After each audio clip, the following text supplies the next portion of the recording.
कृष्ण प्रिया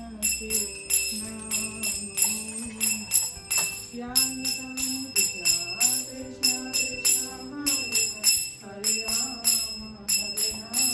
राम राम हरे जय तुलसीदास जय तुलसीदास जय तुलसीदास जय तुलसीदास जय मेरे जय मेरे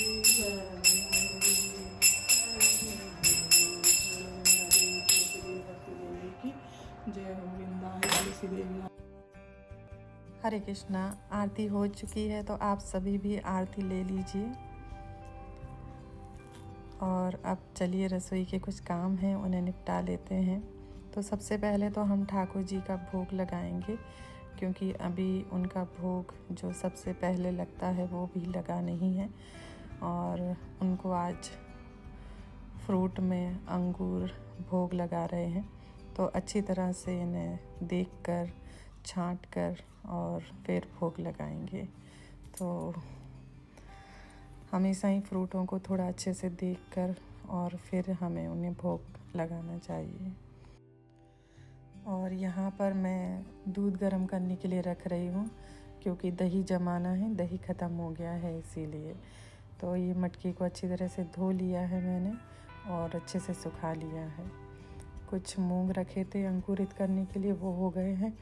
और ये चने हैं, उनमें मैं गर्म पानी डाल के इनको फुलाने के लिए रख दूँगी।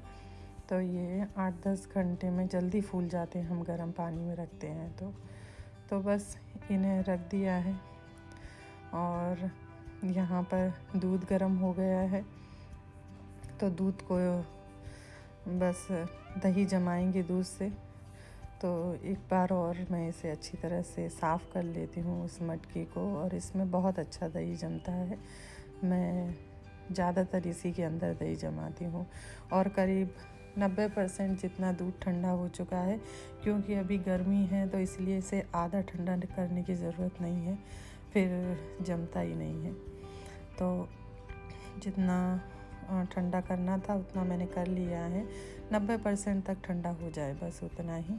और इसके अंदर दही डाल के करीब मैंने 2-3 बड़े चम्मच भर के दही डाला है, अच्छे से मिला दिया है। और ढक्कन बंद करके इसे हम रख देंगे ढककर।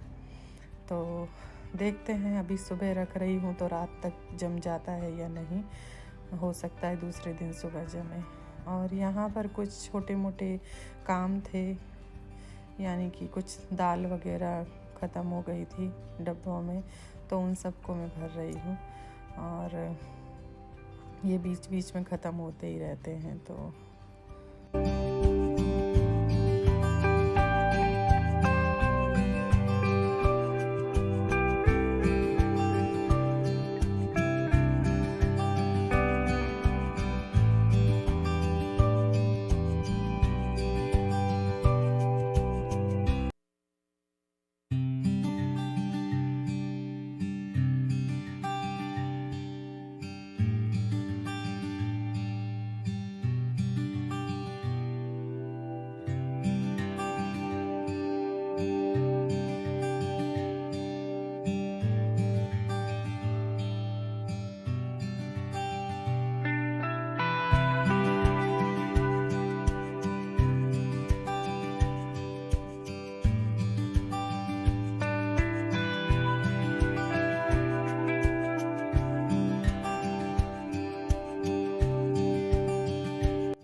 और यहाँ पर ये हरी मिर्च हैं, उन्हें धोकर पोंछकर अच्छी तरह से उन्हें साफ़ कर लिया और इनके डंठल वगैरह निकाल दिए हैं। इससे इनकी लाइफ ज़्यादा रहती है, ज़्यादा समय तक फ्रिज में ही चलती हैं। तो फिर सब्जी में डालने में भी आसानी रहती है, आपको एक एक मिर्ची निकाल के धोने की ज़रूरत नहीं पड़ती। इसे एयरटाइट कंटेनर में रख दूँगी। और यहाँ पर मैं ठाकुर जी को दूध का भोग लगा रही हूँ। तो दूध कर लिया है एक कटोरी में, और इसके अंदर हम ये गुड़ जो पाउडर फॉर्म में है इसे डालेंगे इसके अंदर। तो आज ठाकुर जी को मैं गुड़ का दूध भोग लगा रही हूँ। मुझे याद है हम गांव में जब हुआ करते थे तब बहुत छोटे थे, तो हमें गुड़ घोल के दूध में पिलाया जाता था सर्दियों में। ताकि जो शक्कर से सर्दी हो जाती है वो सर्दी ना हो। तो मुझे याद आ गया था, तो मैंने कहा ठाकुर जी को मैं ऐसे ही गुड़ घोल के पिलाती हूँ। तो हमारे लड्डू गोपाल हैं भी बहुत छोटे से ना, तो उन्हें स्पेशल अटेंशन की बहुत ज़रूरत रहती है। तो बस देखिए, उनको भोग लगा दिया है अभी दूध का। और यहाँ पर ये हमने आलू उबाल के और छील के रख लिए हैं और आटा लगा के भी रख लिया है। आलू के पराठे बन रहे हैं, तो उसके लिए खूब सारे आलू चाहिए। हरे कृष्णा, कैसे हैं आप सभी? मुझे आशा है कि आप सब लोग कृष्ण की कृपा से बहुत ही अच्छे होंगे और अपना ध्यान रख रहे होंगे, और कृष्ण की कृपा आप सभी पर हमेशा हमेशा बनी रहे। और आप सभी का स्वागत है blissful Krishna devotees live blog में। और आप सब लोग कैसे हैं मुझे बताइए। आप सब लोगों की सेवा भक्ति वगैरह कैसी चल रही है वो मुझे बताइएगा। माला कैसे कर रहे हैं आप लोग वो भी मुझे बताइएगा। और आज का जो भी रूटीन है वो सब आप लोगों के साथ मैं शेयर करूँगी, जिस तरह से जो भी होगा। तो पहले तो ठाकुर जी का जो भोग वगैरह है वो सब बन जाए, और कुछ भोग उन्हें लगा दिया है, जैसे फ्रूट, दूध, इसका कुछ काम थे सुबह के वो सब निपटा लिए हैं, जो ठाकुर जी की सेवा में चीज़ें चाहिए होंगी वो। और यहाँ पर मेरा तिलक थोड़ा मिट गया है, थोड़ा नहीं पूरा ही मिट गया है, थोड़ा रह गया है, पूरा मिट गया है। मैंने फिर से दोबारा से स्नान किया था, इसीलिए वो मिट गया है। तो ठीक है, जैसा भी जो भी होगा मैं आप सभी लोगों के साथ में शेयर करूँगी। और आपको कैसा लग रहा है वीडियो ये सब मुझे ज़रूर बताइएगा आप लोग कमेंट करके। और आज हो सकेगा तो मैं आप लोगों को बताती हूँ कि माला किस तरह से करते हैं और किस तरह से करनी चाहिए माला, ठीक है। और अच्छा लग रहा है तो प्लीज़ चैनल को सब्सक्राइब कर दीजिए, ताकि ज़्यादा से ज़्यादा मैं आपके साथ में कनेक्ट हो सकूं, क्योंकि सब्सक्राइब करेंगे तो आपके पास नोटिफिकेशन आ सकेगी, और नोटिफिकेशन आएगी तो आप वीडियो देख सकेंगे, जिसकी वजह से आप कृष्ण भक्ति में आगे बढ़ सकते हैं, और मुझे भी कुछ सीखने के लिए आप लोगों से मिल सकता है। तो सभी भक्तों को मैं इतना कहूँगी कि चैनल को सब्सक्राइब कर लीजिए, लाइक शेयर कीजिए, और कोई भी क्वेरी हो, कोई प्रश्न हो तो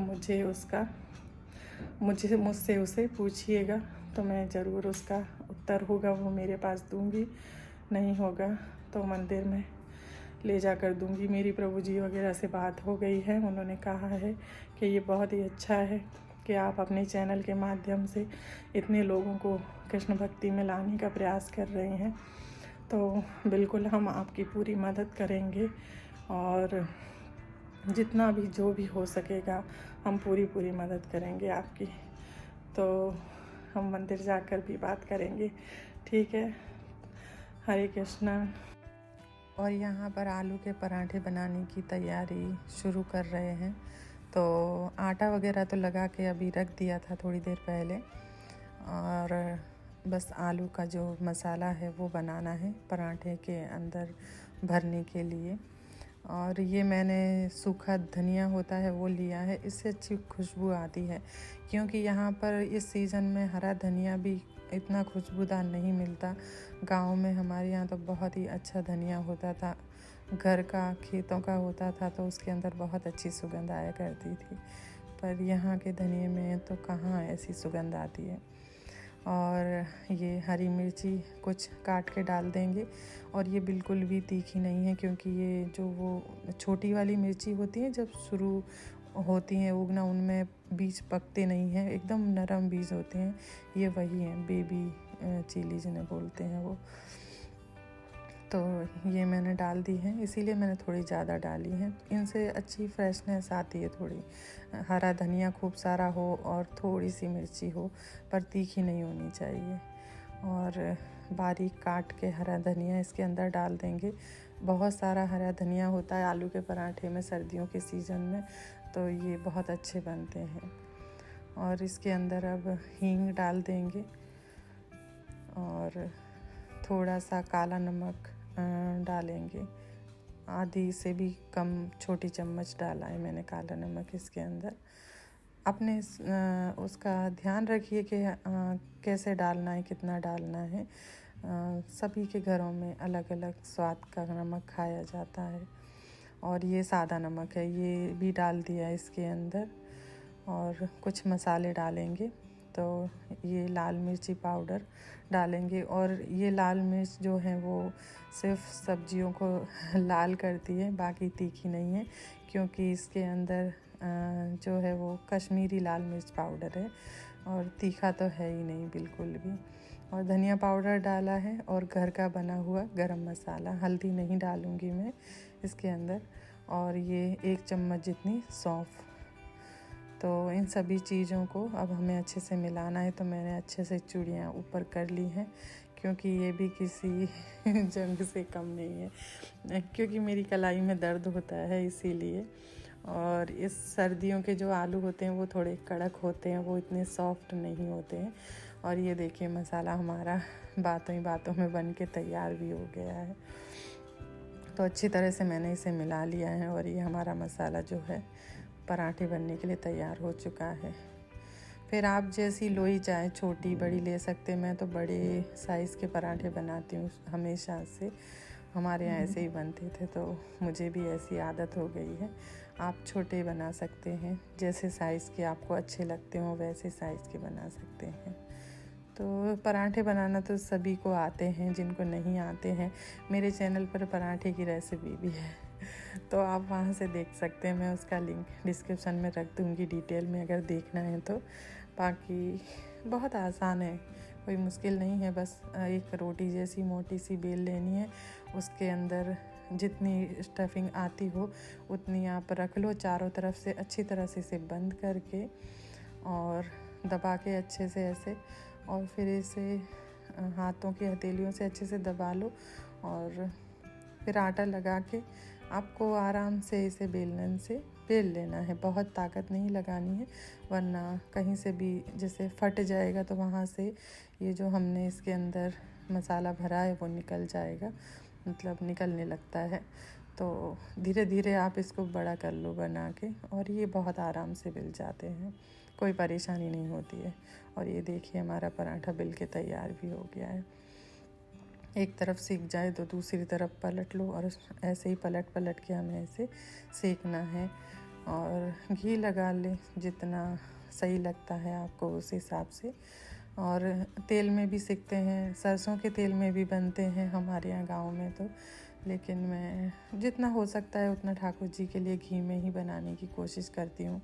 क्योंकि अगर हमारे पास कोई सुविधा है तो हमें भगवान को उसे अर्पण करना चाहिए। ईश्वर ने अगर हमें दिया है, हमारे पास है तो, और नहीं है तो भगवान तो पत्रम पुष्पम फलम तोयम, वो तो एक पत्र से, एक पुष्प से, जल से भी प्रसन्न हो जाते हैं। लेकिन यदि आपके पास है, ईश्वर ने आपको दिया है इतना कुछ, तो आपको उनको अच्छे से अच्छा और उत्तम से उत्तम वस्तुओं का भोग लगाना चाहिए। उत्तम से उत्तम वस्तु भगवान को अर्पण करनी चाहिए।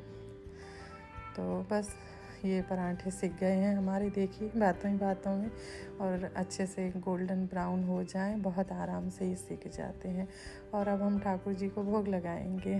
तो हमारे कृष्णा आज आलू के पराठे दही के साथ खाएंगे, और जल भी रख दिया है मैंने। और ये देखिए, ठीक है, मैं भोग लगा देती हूँ तब तक, फिर देखते हैं आगे। और ये यहाँ पे एक अमेज़ोन से पार्सल मंगाया था, मुझे बहुत ज़रूरत थी इसकी, इसीलिए। तो बहुत ही अच्छी चीज़ है, मतलब जैसा मुझे चाहिए था बिल्कुल वैसा ही निकला ये। वरना कई बार चीज़ें ऐसी आ जाती हैं कि मतलब आप उससे संतुष्ट नहीं होते। लेकिन ये मैंने जो मंगाया है, ये जैसा मैंने सोचा था, इसकी क्वालिटी वगैरह सब कुछ बहुत अच्छी दी हुई है। तो मुझे तो पसंद है। ये एक स्टीमर है एक्चुअली में, इसके अंदर आप सब्जियां, वेजिटेबल, मोमोस या कुछ भी रख के स्टीम कर सकते हैं। तो बहुत ही अच्छा लगा मुझे ये, और बहुत अच्छे से फोल्ड भी हो जाता है। अगर आपको चाहिए तो मैं लिंक डिस्क्रिप्शन बॉक्स में रख दूँगी। तो बस आज का व्लॉग यहीं तक था, फिर मिलेंगे अगले ब्लॉग में। और आप सभी लोग माला कीजिएगा और अपना सभी का ध्यान रखिएगा, और कृष्ण की कृपा आप सभी पर हमेशा हमेशा बनी रहे। और चैनल को सब्सक्राइब करना नहीं भूलिएगा, ताकि हमारी ये जो फैमिली है वो और बड़ी हो सके, जो कृष्ण का परिवार है वो। धन्यवाद। हरे कृष्ण, हरि बोल।